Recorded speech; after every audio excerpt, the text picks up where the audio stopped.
Hello, grade 6. So this video, hopefully that wasn't too long of a pause. I'm trying to time this right, and it's hard to get. This is our last really social studies video, I think, right? And what we're going to talk about is something that I think is important that we kind of understand.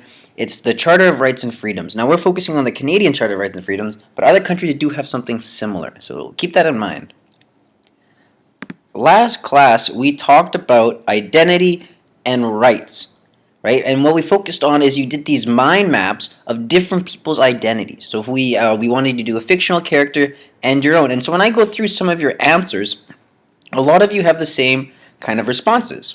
Right? Maybe you have something about your personality, and that's going to put how you see yourself. Right? How we see ourselves. Maybe you see yourself as athletic or funny or caring or artistic. You can draw really well, or maybe you have a really good singing voice. Right? And then so what happens is, if we were able to somehow combine all of your answers, you would be able to see what you have in common with others. And the moment that you have something in common with others, you belong to a collective identity. All right? So you go from having your own identity, you find things you have in common with others, and then you make a collective.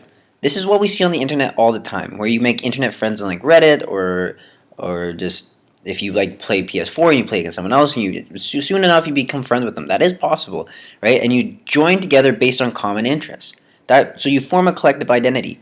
You have groups that you become a part of. If you have someone with enough collective identity, over time countries can be formed, right? Because eventually you have these groups, they join together for a similar need, they have similar interests, and they form into a country. And that's kind of what happened with Canada, long story short. You're going to learn more about that next year. And with that, you also have the individual rights. So you have rights that protect a person, and then you have rights that protect that collective. So if you join a group next year, a CIS, and you guys are all interested in playing football, okay? So that is a collective identity as football players. Now, you have the individual right to go for recess, but you also have the collective rights of the time you guys can go and play football. So that's something to think about moving forward.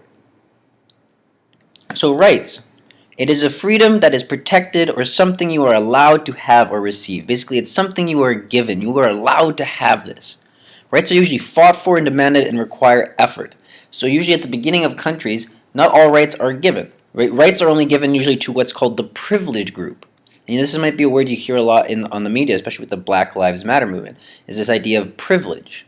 Okay? So people who have all of the rights, they're what's called privileged. And sometimes they're not even aware of all the rights that they have. Other groups, so in this case Black Americans, they don't have access to the rights that white Americans do. And they're trying to say, white Americans, we do not have the same rights as you. Okay? And so what happens a lot of times is you have to fight for and demand them, and you need change in order to access these rights. Same thing happens in women in a lot of countries. All citizens living in a democracy have certain rights. Even in America, which is like a democracy, they don't have even perfect rights either. So some examples are the right to express yourself or the freedom of religion. We've talked about this before.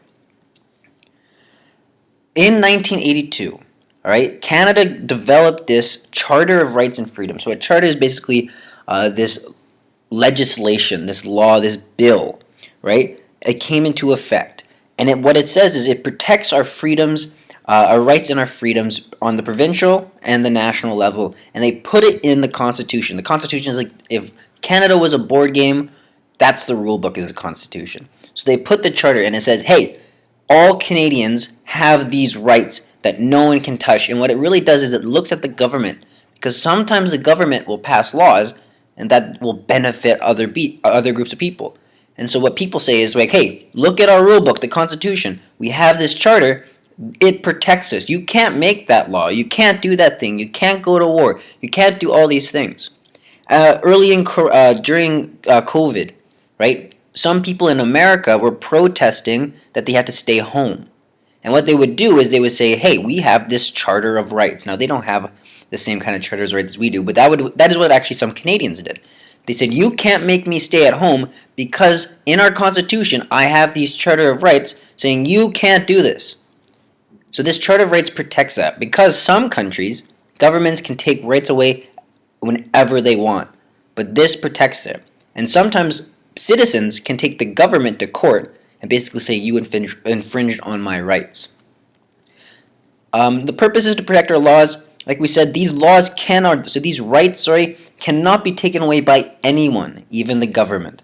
Most of the rights described belong to any person in Canada, whether you're a citizen, permanent resident, or a newcomer. So if you flew to Canada today and didn't even have a visa and landed, you would be guaranteed some of the rights in the Canadian Charter of Rights and Freedoms. Some things you wouldn't, like voting and democratic rights and things like that, but a lot of them you would be. The Canadian Charter of Rights and Freedoms are broken into 7 categories, all right? So there's the fundamental freedoms, right? Fundamentals. That's like really, really the basic, the breakdown. You have democratic rights, mobility, legal, equality, official language, and minority language education rights. We'll talk about these more specifically over the next couple slides.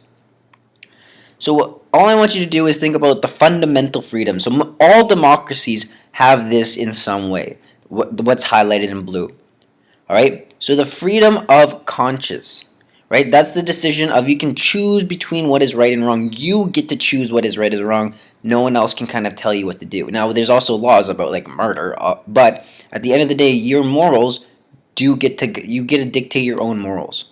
Okay, freedom of religion, so you can practice any religion, worship any religion that you want, free of persecution. What persecution means is that you won't be like thrown in jail, you can't be wrongfully arrested, you can't be discriminated against based on your religion.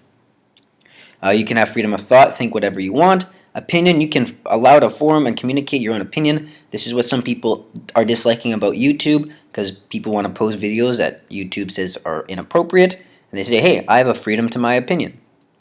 Freedom of expression is you can express your way however you like. That means you can dress however you like, and the government can't do anything about it.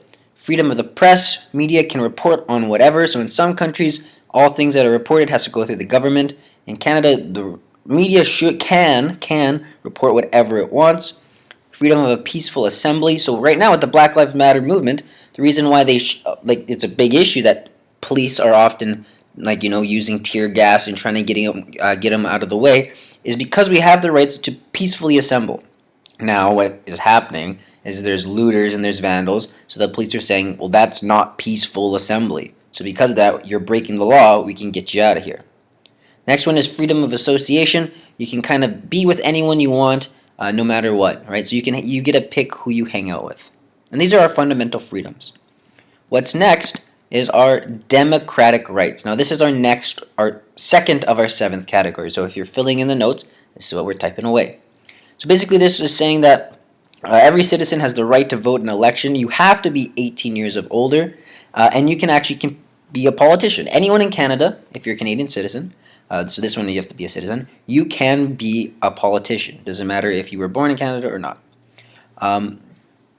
You have to have an election every 5 years or less, right? Sometimes you can call early elections, except for in times of war. In times of war, sometimes you can extend that. And the rule is the elected governments, though, they have to have meetings once a year to talk about everything. They often meet a lot more than that.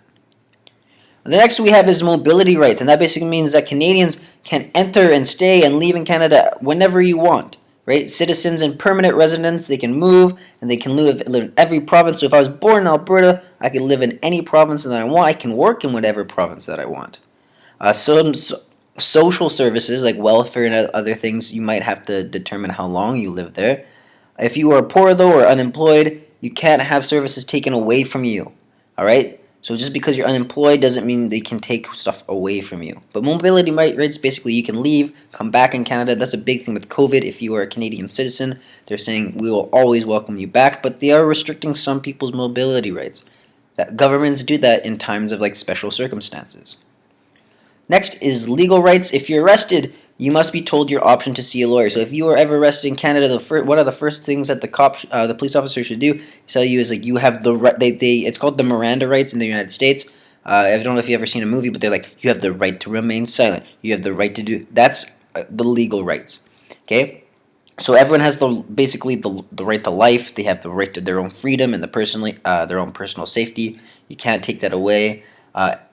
Except in cases if you break the law, right? So if you break the law, then sometimes they can infringe on your personal safety. It's a very weird zone. Everyone is safe from having their belongings searched through. That's a big one, right? For legal rights, is they can't just like search through unless you have a warrant for most case, or if they have like suspicious cause. But usually they have to have like what's called a warrant, which is like a piece of paper that says, "Hey, I can legally search through all your stuff." No one can be arrested without a reason. If you are arrested, they have to tell you right away why you're arrested. They can't just arrest you and put you in a jail. They have to say, "Hey, this is what you're charged with." You're allowed to have a lawyer, and then you get a phone call to contact that lawyer. And so yeah, basically, and then the last thing to summarize it is like you're innocent until proven guilty. Last one is kind of equality rights. So,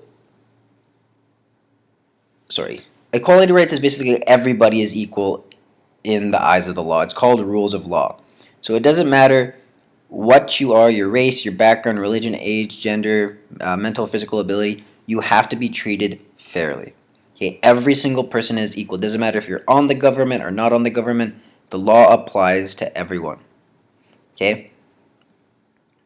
They can't discriminate against you, I guess is the best way to say it. Official languages. So now there's 2 official languages in Canada, right? There's French and English. So you can, all government services, no matter what province, you have to be able to access either French or English. So if you, for instance, immigrate from Africa, which is, there's a lot of populations in Africa that just do speak French, right? You can act, and you move to Saskatchewan, you have the right to talk to federal government in French or English, all right? Provinces get slightly different, but like if you're talking about the federal government, yes. What else is there? So there's also kind of like protects that idea like advertisements, and it can protect it. So like if some people want to discriminate against certain languages, you can't do that either. Okay, people can use either French or English in courts. That's really about it. Is basically there's 2 main languages in Canada, and you have the right to access both of those. And the minority language rights. You can learn English or French based on your language. So when you immigrate to Canada, right, you can choose which is going to be your first language. Now, it sometimes gets a little bit dicey, I think. No, I don't want to say that because I don't know enough about that. I have heard other things, but basically, citizens who learn to speak English or French as their first language in a place where the opposite language is spoken by most people, you have the right to have your kids educated in whatever language you choose.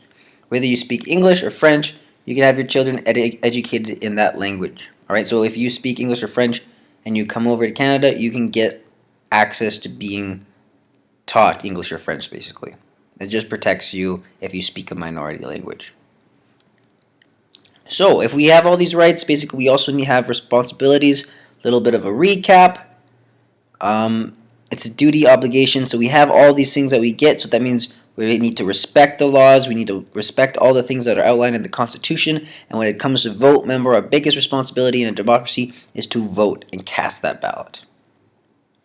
We won't go over this. So now all you have to do is you have to go to sorry, I'm just picking it up. You're going to this worksheet. Make sure you fill in this as exactly what we have on the slides.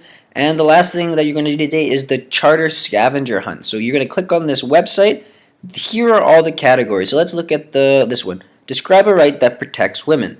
So you're going to click on that link, and it's going to take you to here. Okay? You're going to scroll through this. And it's actually a lot easier than you think. All these big titles, okay, that's also going to help you. So you're going to go Command F. You can even go find it. You're going to type in women. Oh, it doesn't work. But you're going to have to just scroll through this then and do your best to find a law that protects specifically women's rights. Right here, this will work. Okay, equal rights. Everyone's equal above the law. So remember, it says based on sex. Okay, so I could highlight this. Everyone is equal. I'll copy it. I'll go to here, and then I would paste. Then I'd paste it in here. And that's what we're doing for that thing. So this is just copying in the notes. This is a scavenger hunt to find everything that you can. Let me know if you have any other questions. Have a great day.